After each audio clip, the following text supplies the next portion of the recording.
বন্ধুসকল, নতুন বছৰৰ প্ৰথম দিনটিত এই পবিত্ৰ কামটি কৰিব পাৰিলে গোটেই বছৰটিত সুখ শান্তিৰে আপুনি চলিব পাৰিব। কোনো দিন দুখৰ সন্মুখীন হ'ব নালাগে। মা লক্ষ্মীৰ কৃপা সৰ্বদাই থাকিব সেইখন ঘৰত। বন্ধুসকল, আপোনালোক সকলোৱে জ্ঞাত যে তুলসী গছ অত্যন্ত পবিত্ৰ গছ। ভগৱান বিষ্ণুৰ অত্যন্ত প্ৰিয় গছ। যাৰ ঘৰত তুলসী গছ আছে তেওঁলোকে বহুতো নিয়ম নীতি মানি চলাটো দৰকাৰ।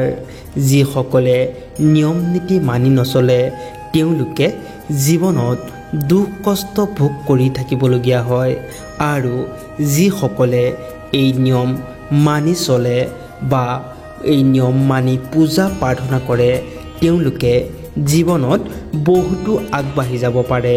অৰ্থাৎ ধন ধান সা সম্পত্তি কোনোদিন কম নহয় সেইখন ঘৰত।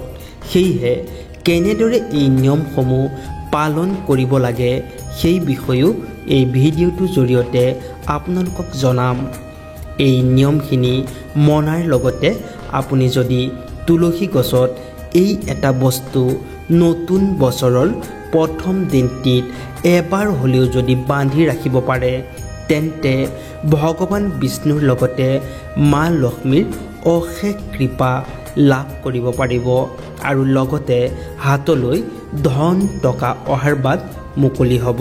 বন্ধুসকল, ঘৰ এখনত তুলসী গছ এজোপা থকাটো অত্যন্ত মংগলৰ কথা। গোটেই পৰিয়ালটিৰ বাবে লাভদায়ক। এই তুলসী গছৰ দ্বাৰা বিভিন্ন ধৰণৰ প্ৰতিকাৰ আদি কৰা হৈ থাকে।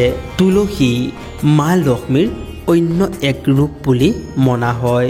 সেয়েহে নিয়ম নীতি মানি প্ৰত্যেক দিনাই তুলসীৰ পূজা পাঠ কৰিলে আৰু তুলসীৰ তলত বন্তি জ্বলালে অৱশ্যেই মা লক্ষ্মীৰ আশীৰ্বাদ লাভ কৰিব।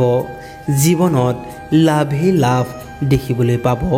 সেয়েহে বন্ধু বান্ধৱীসকল, আপোনালোকৰ ঘৰত যদি তুলসী গছ আছে আৰু এই এটা বস্তু তুলসীত বান্ধি ৰখা নাই তেন্তে আপোনালোকে যিমানখিনি উপকাৰ পাব লগা আছিল সেইখিনি উপকাৰ নেপাবও পাৰে।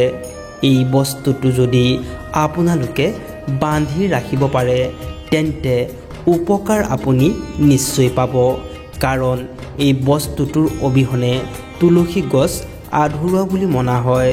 কেৱল ভাৰততেই নহয়, বিশ্বৰ বিভিন্ন দেশত তুলসী গছক অত্যন্ত পবিত্ৰ আৰু গুণকাৰী গছ হিচাপে চিহ্নিত কৰা হৈছে। এই গছ যথেষ্ট ঔষধি গুণৰ সন্মত। বিষ্ণু পুৰাণ অনুসৰি তুলসীক ভগৱান বিষ্ণুৰ পত্নী হিচাপে গণ্য কৰা হৈছে। সেয়েহে তুলসী গছ জগত জননী। যিহেতু ভগৱান বিষ্ণু হৈছে জগতৰ পালনকৰ্তা, গতিকে ভগৱান বিষ্ণুৰ পত্নী জগত জননী বুলি ক'ব পাৰি। তুলসী দেৱীয়ে সমস্ত দেৱী দেৱতাৰ পৰা বৰদান লাভ কৰিছিল। ঠিক এই কাৰণেই তুলসী পাতক অমৃতৰ লগতো তুলনা কৰা হৈছে। যি স্থানত তুলসী থাকে সেই স্থানত ব্ৰহ্মা বিষ্ণু মহেশ্বৰ অৰ্থাৎ ত্ৰিদেৱে বসবাস কৰে। তুলসী গছত জল অৰ্পণ কৰিলে, পূজা পাঠ কৰিলে, বন্তি জ্বলালে সমস্ত পাপ দূৰ হৈ যায়। যেনেদৰে সূৰ্য উদয় হোৱাৰ লগে লগেই অন্ধকাৰ দূৰ হৈ যায়, ঠিক সেইদৰেই যিখন ঘৰত সতেজ সেউজীয়া তুলসী গছ থাকে সেইখন ঘৰত সদায় সুখ শান্তি সমৃদ্ধিৰে পৰিপূৰ্ণ হৈ থাকে। ভগৱান বিষ্ণুৰ পূজাত তুলসী পাত অৱশ্যেই অৰ্পণ কৰিব লাগে। তুলসী পাতৰ অবিহনে ভগৱান বিষ্ণুৰ পূজা আধৰুৱা হয় বুলি কোৱা হয়। সেয়েহে এই কথা মনত ৰখাটো অতিকৈ প্ৰয়োজন। সেইকাৰণে তুলসী গছ সকলোৰে ঘৰত থকাটো অতিকৈ প্ৰয়োজন। যদি আপোনালোকৰ ঘৰত তুলসী গছ আছে তেন্তে জানুৱাৰী মাহৰ 1 তাৰিখ অৰ্থাৎ 2025 চনত নতুন বছৰৰ প্ৰথম দিনটিত ৰাতিপুৱা শুই উঠিয়েই স্নান আদি কৰি শুদ্ধ বস্ত্ৰ ধাৰণ কৰি এটি তামৰ পাত্ৰত ভৰ্তি কৰি পানী ল'ব আৰু তুলসীৰ তলত অৰ্পণ কৰিব আৰু শুদ্ধ মনেৰে পূজা মন্ত্ৰ উচ্চাৰণ কৰিব। ওম তুলসী নম, ওম ধনপদ্ৰায় নম, ওম বিষ্ণুপ্ৰিয়াই নম, এই 3 নাম আৰু লগতে মনতে ভাবিব যে আপোনাৰ গোটেই বছৰটি যাতে সুকলমে পাৰ হৈ যায়। ইয়াৰ পাছত এখন নতুন ৰঙা বস্ত্ৰ তুলসী গছৰ মাজত বান্ধি দিব। বন্ধুসকল, প্ৰায় সকলোৰে ঘৰত তুলসী গছ আছে, কিন্তু বেছিভাগ মানুহে তুলসী গছৰ লগত এই ভুলটো কৰি থাকে, কাৰণ তেওঁলোকে তুলসী গছত ৰঙা বস্ত্ৰ বান্ধি নিদিয়ে, যাৰ ফলত যিমানখিনি উপকাৰ পাবলগীয়া আছিল সিমানখিনি উপকাৰ নাপায়। এই বস্ত্ৰভাগৰ নাম হৈছে চূৰ্ণি। এইটো কথা মনত ৰাখিব যে চূৰ্ণি অবিহনে তুলসী গছ অসম্পূৰ্ণ। গতিকে যাৰ যাৰ ঘৰত তুলসী গছ আছে তেওঁলোকে এই নতুন বৰ্ষৰ প্ৰথম দিনটিত তুলসী গছত এখন চূৰ্ণি বান্ধি দিব, অৰ্থাৎ ৰঙা বস্ত্ৰ বান্ধি দিব। বস্ত্ৰখন ইমান ডাঙৰকৈ নহয়, তুলসীজোপাৰ অনুসৰি অলপমান বস্ত্ৰ বান্ধি দিলেই হ'ব। দেখিব ইয়াৰ পৰা আপোনালোকে বহুত উপকাৰ পাব। ধন টকাৰ অসুবিধা কোনো দিন সেইখন ঘৰলৈ আহিব নোৱাৰে। মা লক্ষ্মী ও ভগৱান বিষ্ণুৰ কৃপাত সকলো দিশৰ পৰা আপোনালোকৰ মংগল হ'ব। তুলসী হৈছে এগৰাকী দেৱী, ভগৱান বিষ্ণুৰ পত্নী, সেয়েহে তুলসীক মা ৰূপে আখ্যান দিয়া হয়। গতিকে এই নৱবৰ্ষৰ প্ৰথম দিনটিত মা লক্ষ্মীক প্ৰসন্ন কৰিব পাৰে, তেনেহ'লে 2025 বৰ্ষটোত আপোনালোকে সকলো কামতেই সফল হ'বই হ'ব। ধন সম্পদ, মাটি বাৰী, টকা পইচা সকলো অৰ্জন কৰিব পাৰিব।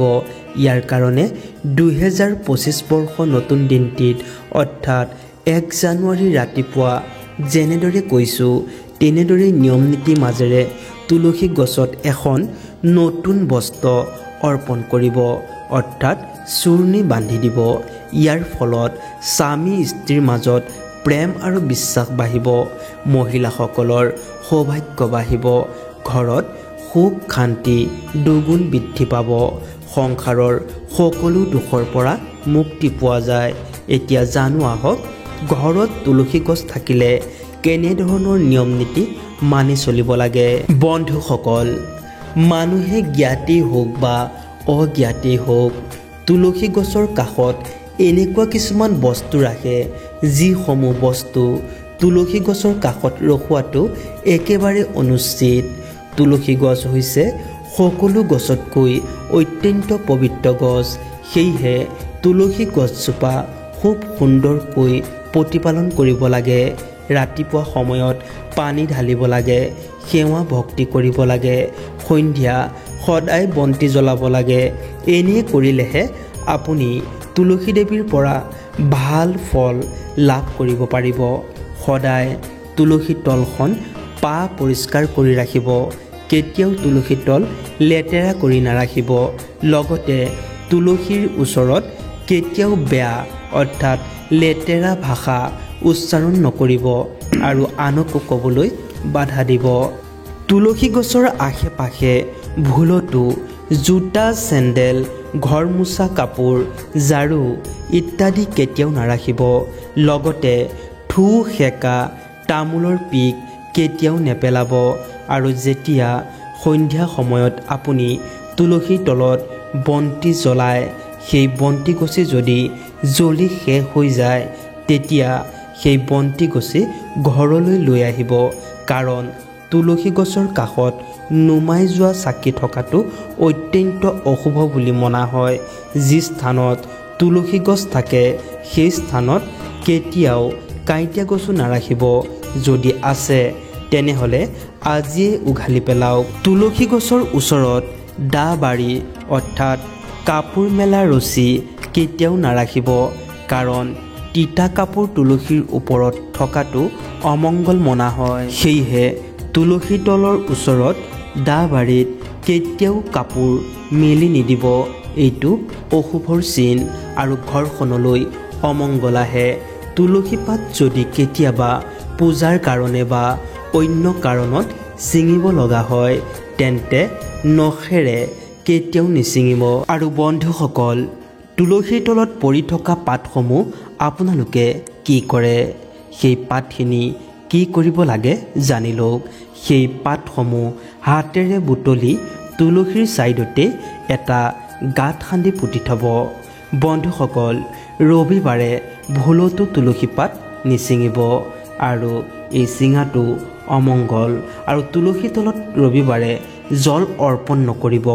মহিলাসকলে তুলসী তলত জল অৰ্পণ কৰা সময়ত চুলি মেলি লয়, কিন্তু চুলি মেলি কেতিয়াও জল অৰ্পণ কৰিব নালাগে। এইটো অশুভ মনা হয়।